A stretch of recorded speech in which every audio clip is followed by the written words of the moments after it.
Indian ഭരണഘടനയുടെ 75 വർഷത്തെ മഹത്തായ യാത്രയെക്കുറിച്ച് നമ്മുടെ ലോക്സഭയിൽ കഴിഞ്ഞ ദിവസം 2 ദിവസത്തെ ചർച്ച നടന്നു. ഇനിയിപ്പോൾ രാജ്യസഭയിലും അത് നടക്കുന്നുണ്ട്. ലോക്സഭാ ചർച്ച കഴിഞ്ഞപ്പോൾ അത് വേണ്ടിയിരുന്നില്ല എന്ന് BJPക്ക് തോന്നിക്കാണണം. കാരണം ഈ വേലിയിൽ കിടന്ന പാമ്പിനെ എടുത്ത് വേണ്ടാത്ത എവിടെയോ വെച്ചതുപോലെ ആയിപ്പോയി ആ ചർച്ച. ഇന്ത്യൻ ജനാധിപത്യത്തിൻ്റെ സംരക്ഷണ കവചമായ നമ്മുടെ ഭരണഘടനയുടെ നിർമ്മാണത്തിലോ അതിൻ്റെ സംരക്ഷണത്തിലോ RSSനോ BJPക്കോ പഴയ ഹിന്ദു മഹാസഭയ്ക്കോ സംഘപരിവാരത്തിനോ യാതൊരു ബന്ധവുമില്ല എന്നാണ് ഈ 2 ദിവസത്തെ ചർച്ച തെളിയിച്ചത്.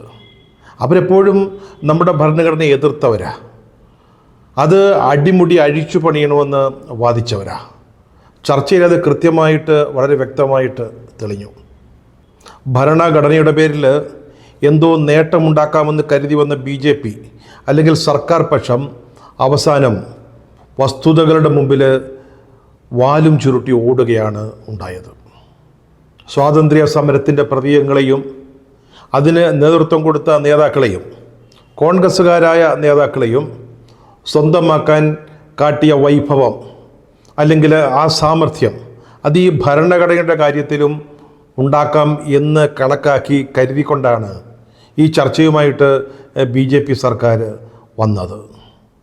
പക്ഷേ ആ ശ്രമങ്ങളെ അടിയോടെ തകർത്തത് പ്രതിപക്ഷ നേതാവ് രാഹുൽ ഗാന്ധിയുടെ നേതൃത്വത്തിൽ ഇന്ത്യ സഖ്യം നടത്തിയ പ്രതിരോധമാണ്. BJPയും RSSും സംഘപരിവാരും ഒരേപോലെ ദൈവത്തെ പോലെ ആരാധിക്കുന്ന VD സവർക്കറുടെ ഉദ്ധരണികൾ സഭയിൽ ഉദ്ധരിച്ചുകൊണ്ട് തന്നെയാണ് രാഹുൽ ഗാന്ധി BJPയുടെ ശ്രമങ്ങളെ തടഞ്ഞത് അല്ലെങ്കിൽ പരാജയപ്പെടുത്തിയത്. ഇന്ത്യൻ ഭരണഘടനയുടെ ചരിത്രത്തിലെ തന്നെ ഏറ്റവും വലിയൊരു വിമർശകൻ VD സവർക്കറായിരുന്നു. അതായത് സംഘപരിവാരത്തിൻ്റെ നേതാവ് അല്ലെങ്കിൽ ഹിന്ദുത്വയുടെ നേതാവ് അല്ലെങ്കിൽ ആചാര്യൻ. അദ്ദേഹമാണ് നമ്മുടെ ഇന്ത്യൻ കോൺസ്റ്റിറ്റ്യൂഷനെ ഏറ്റവും കൂടുതൽ കടന്നാക്രമിച്ചത്. നമ്മുടെ ഭരണഘടനയിൽ ഇന്ത്യൻ എന്ന് പറയാവുന്ന അല്ലെങ്കിൽ ഭാരതീയം എന്ന് പറയാവുന്ന ഒന്നും ഇല്ല എന്നാണ് അദ്ദേഹം വാദിച്ചുറപ്പിക്കാൻ ശ്രമിച്ചത്. അതുപോലെ തന്നെ നമ്മുടെ ഭരണഘടനകൾ എത്രയോ മുകളിലാണ് മനുസ്മൃതി, അതാണ് നമ്മുടെ നിയമം, അങ്ങനെയും അദ്ദേഹം പറഞ്ഞു വെച്ചു. ഇന്ത്യയുടെ ആധ്യാത്മികവും ദൈവികവുമായി യാത്ര സമാഹരിച്ച മനുസ്മൃതിയാണ് ഇന്ത്യയുടെ നിയമമാകേണ്ടത് എന്നാണ് VD സവർക്കർ അദ്ദേഹത്തിൻ്റെ ലേഖനങ്ങളിൽ സമർത്ഥിക്കാൻ ശ്രമിച്ചത്. അതാണ് രാഹുൽ ഗാന്ധി സഭയിൽ ഉന്നയിച്ചത്, ഉദ്ധരിച്ചത്. വാസ്തവത്തിൽ അദ്ദേഹത്തിൻ്റെ വാദങ്ങൾക്ക് മുമ്പിൽ പ്രധാനമന്ത്രി നരേന്ദ്രമോദി അടക്കം അല്ലെങ്കിൽ ഈ ചർച്ച തുടങ്ങി വച്ച നമ്മുടെ പ്രതിരോധ മന്ത്രി രാജ്നാഥ് സിംഗ് അടക്കം ആ ഭാഗത്തുനിന്ന് സംസാരിച്ച ആർക്കും എന്തെങ്കിലും കൃത്യമായ ഒരു മറുപടി പറയാൻ ഉണ്ടായിരുന്നില്ല. ഭരണഘടനയെ ഏറ്റവും കൂടുതൽ വിമർശിക്കുകയും എതിർക്കുകയും ചെയ്ത ഒരു വ്യക്തിയെ ആരാധിക്കുന്ന ഒരു പാർട്ടി ഇന്നിപ്പോൾ പാർലമെൻറ്റിൽ അതിൻ്റെ 75 വർഷം പൂർത്തിയാക്കുമ്പോൾ, ഭരണഘടനയുടെ 75 വർഷം പൂർത്തിയാക്കുമ്പോൾ അതിൽ നിന്നൊരു മൈലേജ് ഉണ്ടാക്കാൻ അല്ലെങ്കിൽ എന്തെങ്കിലും രാഷ്ട്രീയ ലാഭം ഉണ്ടാക്കാൻ ശ്രമങ്ങൾ നടത്തുമ്പോൾ അത് അനുവദിച്ചു കൊടുക്കാനാവില്ല എന്ന അതിശക്തമായൊരു നിലപാട് കോൺഗ്രസും കോൺഗ്രസിൻ്റെ നേതാവ് പ്രതിപക്ഷ നേതാവ് കൂടിയായ രാഹുൽ ഗാന്ധിയും ഇന്ത്യ സഖ്യവും എടുത്തു. അക്കാര്യത്തിൽ അവർ വലിയ വിജയം നേടുകയും ചെയ്തു. അതാണ് ഈ 2 ദിവസം ലോക്സഭയിൽ നടന്ന ചർച്ചയുടെ ആകത്തുക എന്ന് പറയുന്നത്. ഒരു കൈയിൽ ഇന്ത്യൻ ഭരണഘടനയും മറുകൈയിൽ മനുസ്മൃതിയും ഉയർത്തിപ്പിടിച്ചുകൊണ്ടാണ് രാഹുൽ ഗാന്ധി ലോക്സഭയിൽ സംസാരിച്ചത്. ഞാൻ നേരത്തെ പറഞ്ഞതുപോലെ ഭരണപക്ഷത്തു നിന്ന് വന്ന ഏറ്റവും പ്രമുഖ പ്രധാനമന്ത്രിയും പ്രതിരോധ മന്ത്രിയുമായിരുന്നു. പക്ഷേ അവർക്ക് ആർക്കും ഇന്ത്യൻ ഭരണഘടനയുടെ നിർമ്മിതിയിലോ അതിൻ്റെ സംരക്ഷണത്തിലോ അഭിമാനിക്കത്തക്കതായി BJPക്കോ സംഘപരിവാറിനോ എന്തെങ്കിലും ഉണ്ട് എന്ന് സ്ഥാപിക്കാൻ സാധിച്ചില്ല. കാരണം അതൊരു വസ്തുതയാണ്. വസ്തുതയെ അങ്ങനെ വെറും അവകാശവാദങ്ങൾ കൊണ്ട് മറികടക്കാൻ സാധിക്കുകയില്ലല്ലോ. പക്ഷേ രാജ്നാഥ് സിംഗ് പറഞ്ഞു ഭരണഘടനയുടെ നിർമ്മിതിയിൽ VD സവർക്കറെ പോലുള്ളവരുടെ ആശയങ്ങൾ ഒരു വലിയ സ്വാധീനം ചെലുത്തിയിട്ടുണ്ടെന്ന്. അങ്ങനെ ആർക്കും ആരെക്കുറിച്ചും പറയാവുന്നതേ ഉള്ളൂ. വെറും ഒരു അവകാശവാദം. പക്ഷേ ചരിത്രം അതിനെ സപ്പോർട്ട് ചെയ്യുന്നില്ല, അതിനെ പിന്തുണയ്ക്കുന്നില്ല. അതായത് ഭരണഘടന ഉണ്ടാക്കുമ്പോഴോ അതിൻ്റെ നിർമ്മിതിയിലോ പിന്നീട് അതിൻ്റെ വികാസത്തിലോ ഈ പറഞ്ഞ ആളുകൾക്കാർക്കും, അല്ലെങ്കിൽ ഈ പറഞ്ഞ ഹിന്ദുത്വ ശക്തികൾക്ക് ആർക്കും, അല്ലെങ്കിൽ വി ഡി സവർക്കർക്ക്, അല്ലെങ്കിൽ ജനസംഘത്തിൻ്റെയോ പിന്നീട് വന്ന BJPയുടെയോ നേതാക്കൾക്ക് ആർക്കും പങ്കുണ്ടായിരുന്നില്ല എന്നുള്ളതാണ് വസ്തുത. അതാണ് കഴിഞ്ഞ ദിവസങ്ങളിൽ ലോക്സഭയിൽ നടന്ന ചർച്ചകളിൽ വ്യക്തമാക്കപ്പെട്ടത്. മോദിയാവട്ടെ ഭരണഘടനയെയും തൻ്റെ പാർട്ടിയെയും അല്ലെങ്കിൽ ഹിന്ദുത്വ ശക്തികളെയും ബന്ധപ്പെടുത്തി നല്ലതൊന്നും പറയാനില്ലാത്തത് കൊണ്ട് അദ്ദേഹത്തിൻ്റെ ആക്രമണമുന കോൺഗ്രസിനും കഴിഞ്ഞകാല കോൺഗ്രസ് ഗവൺമെൻറ്റുകൾക്കും നേരെ തിരിച്ചു പിടിക്കുകയാണുണ്ടായത്. പ്രത്യേകിച്ച് പണ്ഡിറ്റ് ജവഹർലാൽ നെഹ്റുവിനെതിരായിട്ടുള്ള ഒരു കടന്നാക്രമണമായിരുന്നു അദ്ദേഹത്തിൻ്റെ പ്രസംഗം. കോൺഗ്രസിനെ കുറേയേറെ പള്ളു പറഞ്ഞു, കടന്നാക്രമിച്ചു, സായുജ്യമണഞ്ഞു. ഒരു കുടുംബത്തിന് വേണ്ടി ഭരണഘടന പലവട്ടം ദുരുപയോഗപ്പെടുത്തിയെന്നായിരുന്നു അദ്ദേഹത്തിൻ്റെ ആക്ഷേപത്തിൻ്റെ അല്ലെങ്കിൽ ആരോപണത്തിൻ്റെ കാതൽ. അതായത് ഏതാണ്ട് 55 വർഷം നെഹ്റു കുടുംബം ഇന്ത്യൻ ഭരണതലപ്പത്തുണ്ടായിരുന്നു. ആ കാലത്ത് ആ കുടുംബത്തിൻ്റെ പക്കൽ അധികാരം നിലനിർത്തുന്നതിനു വേണ്ടി ഭരണഘടന നിരന്തരമെന്നോണം ഭേദഗതി ചെയ്തു. അത് ജനാധിപത്യ വിരുദ്ധമായിരുന്നു, ഭരണഘടനാ വിരുദ്ധമായിരുന്നു എന്നായിരുന്നു അദ്ദേഹത്തിൻ്റെ വാദം. ശരിയാണ്, ഭരണഘടനയിലെ കാലാകാലങ്ങളിലെ ഭേദഗതികൾ വരുത്തിയിട്ടുണ്ട്. അതങ്ങനെയാണ് വേണ്ടത്. കാലം മാറുന്നതനുസരിച്ച്, സാഹചര്യം, നമ്മുടെ ആവശ്യങ്ങൾ മാറുന്നതനുസരിച്ച് ഭരണഘടനയിൽ വേണ്ടപ്പെട്ട ഭേദഗതിയിൽ വരുത്തുന്നതിനുള്ള വ്യവസ്ഥകൾ നമ്മുടെ കോൺസ്റ്റിറ്റ്യൂഷനിൽ തന്നെ ഉൾക്കൊള്ളിച്ചിരിക്കുന്നു. അതുകൊണ്ടാണ് ആവശ്യങ്ങൾക്കനുസരിച്ച് ഭരണഘടനയിൽ കാര്യമായ മാറ്റങ്ങൾ വരുത്താം. പലപ്പോഴും ഭരിക്കുന്ന പാർട്ടിയുടെ നയങ്ങൾ അതനുസരിച്ചാണ് അവർ ഭരണം നടത്തുന്നത്. അപ്പോൾ ഭരണത്തിന് സൗകര്യത്തിനായി അതനുസരിച്ച് അവരുടെ നയങ്ങൾക്കനുസരിച്ച് ഭരണഘടനയിൽ അല്ലെങ്കിൽ നമ്മുടെ ചട്ടങ്ങളിൽ, നിയമങ്ങളിലൊക്കെ മാറ്റം വരും. കോൺഗ്രസിൻ്റെ നയമല്ല BJPയുടെ നയം. BJP അല്ലെങ്കിൽ മോദി അധികാരത്തിൽ വന്നതിന് ശേഷം ജമ്മു കാശ്മീരിൻ്റെ പ്രത്യേക പദവി അല്ലെങ്കിൽ അതിൻ്റെ സ്റ്റേറ്റ്ഹുഡ് അല്ലെങ്കിൽ സംസ്ഥാന പദവി അതൊക്കെ എടുത്തു കളഞ്ഞു. അതുപോലെ പൗരത്വ ഭേദഗതി നിയമം കൊണ്ടുവന്നു. അതൊക്കെ BJPയുടെ നയമാണ്. BJP പറയുന്നത് ഞങ്ങളുടെ കാലത്ത് കൊണ്ടുവന്ന എല്ലാ ഭരണഘടനാ ഭേദഗതികളും രാജ്യ നന്മയെ കരുതിയായിരുന്നു. പക്ഷേ കോൺഗ്രസ് ഗവൺമെൻറ്റുകൾ ഭരണഘടന ഭേദഗതി ചെയ്തത് അവരുടെ അധികാരം നിലനിർത്താനായിരുന്നു എന്നാണ്. നമ്മൾ ഈ പറഞ്ഞ വിഷയങ്ങൾ അത് BJPയെ സംബന്ധിച്ചോളം രാജ്യ നന്മയ്ക്കുള്ളതായിരിക്കാം. കാശ്മീരുമായി ബന്ധപ്പെട്ട ഭരണഘടനാ ഭേദഗതി, അങ്ങനെ പല പല ഭേദഗതികൾ, അത് അവരുടെ നയം. അവർക്ക് പാർലമെൻറ്റിൽ ഭൂരിപക്ഷമുള്ളിടത്തോളം കാലം ഭരണഘടന ഭേദഗതി ചെയ്യുന്നതിനാവശ്യമായ 2/3 ഭൂരിപക്ഷം അവർക്കുള്ളപ്പോൾ അവരുടെ നയങ്ങൾക്കനുസരിച്ച് മാറ്റാൻ സാധിക്കും. അതിൻ്റെ പ്രൊവിഷൻസ്, അതിൻ്റെ വ്യവസ്ഥകൾ നമ്മുടെ ഭരണഘടനയിൽ തന്നെ ഉൾക്കൊള്ളിച്ചിട്ടുണ്ട്. പക്ഷെ അതിൻ്റെ പേരിൽ കോൺഗ്രസ് സർക്കാരുകളുടെ കാലത്ത് 75 തവണ ഭരണഘടന ഭേദഗതി ചെയ്തു എന്നുള്ളത് ഒരു വലിയ ആരോപണമായിട്ട്, കുറ്റമായിട്ട് കൊണ്ടുവന്ന് കോൺഗ്രസിനെ പ്രതിക്കൂട്ടിൽ നിർത്തുകയായിരുന്നു ഈ ചർച്ചയുടെ അവസാനം പ്രധാനമന്ത്രി നടത്തിയ പ്രസംഗത്തിൽ ലക്ഷ്യമിട്ടത്. നമുക്കറിയാം, BJP കൊണ്ടുവന്ന ഭേദഗതികൾ പലതും സ്ത്രീകളുടെ അവകാശങ്ങൾ സംരക്ഷിക്കുന്നതിനും അവരുടെ ഉന്നമനത്തിനും വേണ്ടിയായിരുന്നുവെന്ന് മോദി അവകാശപ്പെടുന്നുണ്ട്. ഇടയ്ക്ക് ഈ വനിതാ സംവരണ ബില്ലിനെ കുറിച്ച് പറയുന്നുണ്ട്. വാസ്തവത്തിൽ വനിതാ സംവരണ ബില്ല് ആരാണ് കൊണ്ടുവന്നത്? ദേവഗൗഡ സർക്കാരാണ്. കോൺഗ്രസ് ഗവൺമെൻറ്റിൻ്റെ കാലത്താണ് അതിൻ്റെ ആലോചനകൾ തുടങ്ങിയത്, ചർച്ചകൾ ആരംഭിച്ചത്, ബില്ല് തയ്യാറാക്കിയത്. രാജീവ് ഗാന്ധി പ്രധാനമന്ത്രി ആയിരിക്കുമ്പോഴാണ് പഞ്ചായത്തുകളിലും മറ്റ് തദ്ദേശ ഭരണ സ്ഥാപനങ്ങളിലും സ്ത്രീകൾക്ക് സംവരണം ഉറപ്പാക്കിക്കൊണ്ടുള്ള പഞ്ചായത്ത് രാജ് ബില്ലും നഗരപാലികാ ബില്ലും കൊണ്ടുവന്നത്. അതിൻ്റെ തുടർച്ചയായിട്ടാണ് നിയമസഭകളിലും പാർലമെൻറ്റിലും സ്ത്രീകൾക്ക് സംവരണം എന്ന ആശയം വന്നത്, അതിനുള്ള ശ്രമങ്ങൾ ആരംഭിച്ചത്. പറഞ്ഞല്ലോ, ദേവഗൗഡയാണ് കൊണ്ടുവന്നത്. ഇപ്പോഴും ആ ബില്ല് നിയമമായിട്ടില്ല. എന്തുകൊണ്ട് BJP ചെയ്യുന്നില്ല?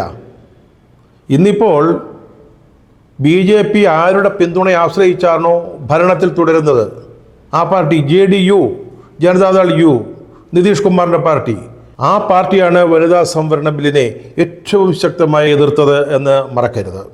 ഇന്ത്യൻ പാർലമെൻറ്റിൻ്റെ ചരിത്രത്തിൽ ആദ്യമായിട്ട് 1951 ഒരു ഭേദഗതി ബില്ല് കൊണ്ടുവന്നു, ഹിന്ദു കോഡ് ബില്ല്. അത് ഉദ്ദേശിച്ചത് ഇന്ത്യയിലെ സ്ത്രീകളുടെ ഉന്നമനം, അവരുടെ സ്റ്റാറ്റസ് ഉയർത്തുന്നതിന് വേണ്ടി കൊണ്ടുവന്ന ഒരു ഭേദഗതി ബില്ലായിരുന്നു. BR അംബേദ്കറാണ് അത് അവതരിപ്പിച്ചത്. പക്ഷേ അതിനെ അന്ന് എതിർത്തത് അന്നത്തെ ജനസംഘവും അവരോട് ചേർന്ന് നിൽക്കുന്ന ശക്തികളുമായിരുന്നു. എന്നിട്ടാണ് ഇപ്പോൾ ഞങ്ങൾ നടത്തിയ ഭരണഘടനാ ഭേദഗതികളൊക്കെ ജനനന്മ ഉദ്ദേശിച്ചുള്ളതായിരുന്നെന്ന അവകാശവാദം പ്രധാനമന്ത്രി ഉയർത്തുന്നത്. വാസ്തവത്തിൽ ഇത്തരത്തിലുള്ള ചർച്ചകൾ നടക്കുമ്പോൾ ഒരു ബില്ലിൻ്റെ ചർച്ചയാവട്ടെ, അല്ലെങ്കിൽ ഏതൊരു പ്രമേയത്തിന്മേലുള്ള ചർച്ചയാവട്ടെ, ബജറ്റാവട്ടെ, നന്ദി പ്രമേയമാവട്ടെ, ഏറ്റവും അവസാനം പ്രസംഗിക്കാൻ കിട്ടുന്ന ഒരു അവസരം എന്ന് പറയുന്നത് പ്രധാനമന്ത്രിക്കോ മുഖ്യമന്ത്രിക്കോ അല്ലെങ്കിൽ ഭരണപക്ഷത്തു നിന്നുള്ള ആളുകൾക്കോ ആയിരിക്കും. അതൊരു അഡ്വാൻറ്റേജാണ്, അതൊരു അനുകൂല ഘടകമാണ്. അതുവരെ പറഞ്ഞ എല്ലാ വിമർശനങ്ങൾക്കും മറുപടി പറയാൻ പറ്റും. ഇവിടെയും അതാണ് സംഭവിച്ചത്. ഏറ്റവും അവസാനം ഏതാണ്ട് 1.25 മണിക്കൂറോളം മോദി പ്രസംഗിച്ചു, സംസാരിച്ചു, എല്ലാ വിമർശനങ്ങൾക്കും മറുപടി പറഞ്ഞു.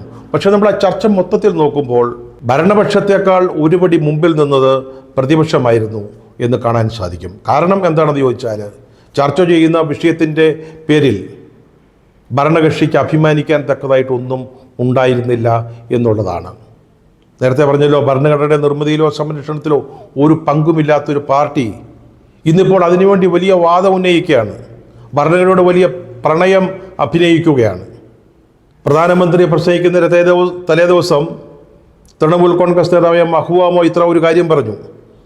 നാളെ ഒരു സംഭവം നടക്കും, നമ്മുടെ രാജാവ് ആടയാഭരണങ്ങൾ അണിഞ്ഞ് മേക്കപ്പൊക്കെ ഇട്ട് വരും, എന്നിട്ടൊരു നല്ല നാടകം നടത്തിപ്പോവും. ഏതാണ്ട് മോദി അത് തന്നെയാണ് ചെയ്തത്. അദ്ദേഹത്തിൻ്റെ ഭരണഘടനയെപ്പറ്റി തൻ്റെ പാർട്ടിക്ക് അഭിമാനകരമായി ഒന്നും സംസാരിക്കാനില്ലാതിരുന്നത് കൊണ്ട് കോൺഗ്രസിനെ കുറേ പുലഭ്യം പറഞ്ഞിട്ട് പോവുകയാണ് ഉണ്ടായത്. നെഹ്റുവിനെയും ഇന്ദിരാഗാന്ധിയെയും രാജീവ് ഗാന്ധിയെയും സോണിയാഗാന്ധിയെയും രാഹുൽ ഗാന്ധിയെയും ഒക്കെ അദ്ദേഹം അടിയന്തരാവസ്ഥയെക്കുറിച്ച് സംസാരിച്ചു. അടിയന്തരാവസ്ഥയുടെ കറ ഒരിക്കലും കോൺഗ്രസിൻ്റെ ചരിത്രത്തിൽ നിന്ന് മാഞ്ഞു പോവില്ല എന്ന് അദ്ദേഹം പറഞ്ഞു. അങ്ങനെ ഒരു സാധാരണ രാഷ്ട്രീയ പ്രസംഗത്തിനപ്പുറത്ത് എപ്പോഴും പൊതുവേദികളിൽ അദ്ദേഹം നടത്തുന്ന ആ ഒരു വാചാടോപത്തിനപ്പുറത്ത് അദ്ദേഹത്തിന് ഒന്നും സഭയിൽ അല്ലെങ്കിൽ ഇന്ത്യയോട് പറയാനുണ്ടായിരുന്നില്ല എന്നതാണ് വസ്തുത. ഭരണഘടന അഴിച്ചുപണിയണമെന്ന് എന്നും വാദിച്ചുകൊണ്ടിരുന്ന അല്ലെങ്കിൽ ശ്രമിച്ചുകൊണ്ടിരുന്ന BJPക്ക് ഇതിൽ കൂടുതൽ എന്താണ് ഇതുപോലൊരു ചർച്ചയിൽ ഇന്ത്യയിലെ ജനങ്ങളോട് പറയാനുണ്ടാവുക? അവരുടെ നിലപാട് തന്നെ ഇന്ത്യൻ ഭരണഘടന ഹിന്ദു വിരുദ്ധമാണ് എന്നുള്ളതാണ്.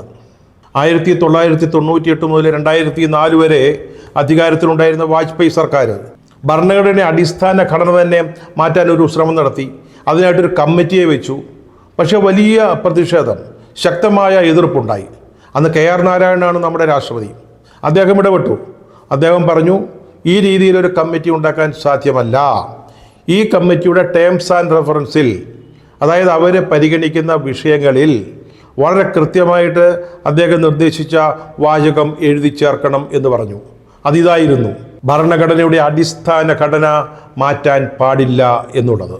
അത് ടേംസ് ഓഫ് റെഫറൻസിൽ എഴുതി ചേർത്തത് കൊണ്ട് വാജ്പേയി സർക്കാരിന് നമ്മുടെ ഭരണഘടന അഴിച്ചുപടിയാൻ സാധിച്ചില്ല. 2000 മാർച്ചിൽ RSSൻ്റെ സർസംഘ് ചാരകായിട്ട് ചുമതലയേറ്റ ശ്രീ KS സുദർശൻ അദ്ദേഹം വീണ്ടും ആവശ്യപ്പെട്ടു നമ്മുടെ ഭരണഘടന തിരുത്തി എഴുതണമെന്ന്. അദ്ദേഹം ഒരു വാക്കുകൂടെ പറഞ്ഞു, ഇപ്പോൾ നിലവിലുള്ള ഈ റിവ്യൂ കമ്മിറ്റിക്ക് അങ്ങനെ ചെയ്യാൻ സാധിക്കുമെന്ന് ഞാൻ കരുതുന്നില്ല. കാരണം അതിൻ്റെ ടേംസ് ഓഫ് റെഫറൻസിൽ അങ്ങനെ ചേർത്തിട്ടുണ്ട്, അടിസ്ഥാന ഘടന മാറ്റാൻ പാടില്ല. പിന്നീട് അദ്ദേഹം ആ വർഷത്തെ വിജയദശമി പ്രസംഗത്തിലും അതിനുശേഷം ഒക്ടോബറിൽ ആഗ്രയിൽ നടന്ന ഒരു പ്രസംഗത്തിലും ഭരണഘടന മാറ്റണമെന്ന് വളരെ വ്യക്തമായിട്ട് ആവശ്യപ്പെട്ടിരുന്നു. അടിയന്തരാവസ്ഥ പ്രഖ്യാപിച്ചത് ഏറ്റവും വലിയ ഭരണഘടനാ ലംഘനമായിട്ടാണ്, ഇന്ദിരാഗാന്ധി നടത്തിയ ഭരണഘടനാ ലംഘനമായിട്ടാണ് BJPയും സംഘപരിവാർ ശക്തികളും ഒക്കെ പറയുന്നത്. ഒരു പരിധിവരെ അത് ശരിയുമാണ്, അത് സമ്മതിക്കുന്നതിന് പ്രശ്നമില്ല. പക്ഷേ അതുപോലെ തന്നെ ഭരണഘടനയ്ക്കെതിരെ നടന്ന ഒരു വലിയ ആക്രമണമായിരുന്നു ബാബരി മസ്ജിദ് പൊളിച്ചത്. മസ്ജിദ് പൊളിച്ചതിന് ശേഷം അന്നത്തെ BJP പ്രസിഡൻ്റായിരുന്ന മുരളി മനോഹർ ജോഷി പറഞ്ഞത്, ഇനി നമ്മുടെ ഭരണഘടനയുടെ കാര്യത്തിൽ ഒരു പുതിയ കാഴ്ചപ്പാട് ഉണ്ടാവണം എന്നാണ്. A fresh look at the constitution എന്നാണ്. മസ്ജിദ് പൊളിച്ചതിന് ശേഷം ഒരു BJP നേതാവിൻ്റെ വീട്ടിൽ നടന്ന ഒരു പത്രസമ്മേളനത്തിൽ രാമജന്മഭൂമി പ്രസ്ഥാനത്തിൻ്റെ മുൻനിര പോരാളികളിൽപ്പെട്ട 2 സന്യാസിമാർ, സ്വാമി മുക്താനന്ദയും സ്വാമി വാമദേവ് മഹാരാജാവ് ഒരു പത്രസമ്മേളനം നടത്തി. അവർ പറഞ്ഞത്, ഞങ്ങൾക്ക് ഇന്ന് ഇന്ത്യയിലെ നിയമങ്ങളിൽ വിശ്വാസമില്ല, ഇന്ത്യൻ ഭരണഘടന ഹിന്ദു വിരുദ്ധമാണ്, അതുകൊണ്ടത് തിരുത്തി എഴുതണം, പൊളിച്ചെഴുതണം എന്നാണ്. മോദിയുടെ നേതൃത്വത്തിലുള്ള സർക്കാരും ഇതേ അജണ്ടയുമായിട്ടാണ് അധികാരത്തിൽ വന്നത്. അതിനുള്ള ശ്രമങ്ങൾ ഒരുപക്ഷെ നേരിട്ടുള്ള ഭരണഘടനാ ഭേദഗതി അല്ലെങ്കിൽ ചില എക്സിക്യൂട്ടീവ് ഓർഡറുകളിലൂടെ നടപ്പാക്കാൻ അവർ ശ്രമിച്ചിട്ടുണ്ട്. അതിൻ്റെ വിശദാംശങ്ങളിലേക്ക് പോകാൻ നമുക്കിപ്പോൾ സമയമില്ല. പക്ഷേ അവരുടെ മുമ്പിലെ ലക്ഷ്യം, അജണ്ട എന്ന് പറയുന്നത് അതായിരുന്നു. പക്ഷേ ഇപ്പോൾ സംഗതി മാറി, കാര്യങ്ങളെല്ലാം മാറി മറിഞ്ഞു.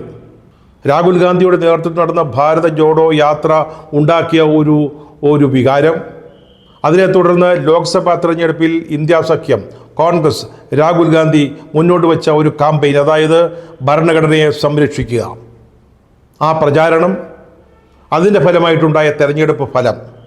മൂന്നാമത് സർക്കാർ ഉണ്ടാക്കാൻ പറ്റിയെങ്കിലും BJPക്ക് സ്വന്തമായിട്ട് ഭൂരിപക്ഷം നേടുന്നതിന് സാധിച്ചില്ല.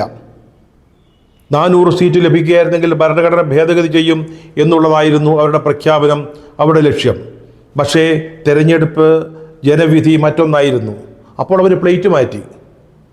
അതിനുശേഷമാണ് പാർലമെൻറ്റിലേക്ക് വന്നപ്പോൾ മോദി ഭരണഘടനയിൽ നെറ്റിയമർത്തി ഭരണഘടനയെ വന്ദിക്കുന്നത് നാം കണ്ടത്. പിന്നീട് മഹാരാഷ്ട്രയിലും അതുപോലെ ജാർഖണ്ഡിലും നടന്ന നിയമസഭാ തെരഞ്ഞെടുപ്പിൽ അവരൊരു മുദ്രാവാക്യം മുന്നോട്ട് വെച്ചു, ഘർ ഘർ സംവിധാൻ, ഓരോ വീട്ടിലും ഭരണഘടന. അതായത് ഓരോ വീട്ടിലും ഭരണഘടനയുടെ ഒരു കോപ്പി സൂക്ഷിക്കണമെന്ന്. അത്രത്തോളം മാറി BJP, അത്രത്തോളം മാറി മറിഞ്ഞു വന്നു അവരുടെ ഭരണഘടനയോടുള്ള പ്രണയം, പ്രതിപത്തി, സ്നേഹം. അതിൻ്റെ ഫലമായിട്ടാണ് ഈ 2 ദിവസത്തെ ചർച്ച ലോക്സഭയിൽ നടന്നത്. ഇതിലെ മോദി അടക്കമുള്ള ഭരണപക്ഷത്തിൻ്റെ പ്രകടനം ഇത്ര ബോറായിപ്പോയത് വിഷയത്തോടുള്ള ആത്മാർത്ഥതയില്ലായ്മ കൊണ്ടാണ്. കാരണം പ്രസംഗിക്കുന്നതല്ല മനസ്സിലുള്ളത്. ഭരണഘടനയെ സംരക്ഷിക്കണം എന്ന് പറയുമ്പോൾ അതിനായി ചില പ്രതിജ്ഞകളൊക്കെ രാജ്യത്തിൻ്റെ മുമ്പിൽ വയ്ക്കുമ്പോൾ ഇതെങ്ങനെ ഇല്ലാതാക്കാം എന്നുള്ളതാണ് മനസ്സിലുള്ളത്. അതുകൊണ്ടാണ് ചർച്ച ഇങ്ങനായി പോയത്. പ്രിയങ്ക ഗാന്ധി പറഞ്ഞ പോലെ ബോറായി പോയത് അതുകൊണ്ടാണ്. അവർ മറ്റൊന്നുകൂടി പറഞ്ഞു, മതമാറ്റിക്സിൻ്റെ കണക്കിൻ്റെ ക്ലാസ്സിലിരിക്കുന്ന അനുഭവമായിരുന്നു. മന്ത്രി പീയൂഷ് ഗോയൽ പോലും ഉറങ്ങിപ്പോയി. അത് വിഷയത്തോട് ആത്മാർത്ഥത ഇല്ലാത്തത് കൊണ്ടായിരുന്നു. അവരുടെ യഥാർത്ഥമായ ലക്ഷ്യം ഭരണഘടനയുടെ സംരക്ഷണം ആയിരുന്നില്ല എന്നുള്ളത് കൊണ്ടാണ്. പ്രധാനമന്ത്രിക്ക് ഭക്തജനസംഘത്തിൻ്റെ BJP MPമാരുടെ കയ്യടി കുറേ കിട്ടിയതൊഴിച്ചാൽ, ഞാൻ ആ തുടക്കത്തിൽ പറഞ്ഞത് ആവർത്തിക്കുകയാണ്, ഇപ്പോൾ അവർക്ക് തോന്നുന്നത് ഈ പരിപാടിക്ക് പോകേണ്ടായിരുന്നു, ഈ ചർച്ച വേണ്ടായിരുന്നു, വേലിയിൽ കിടന്ന പാമ്പായി പോയി ചർച്ച എന്നത് തന്നെയാണ്.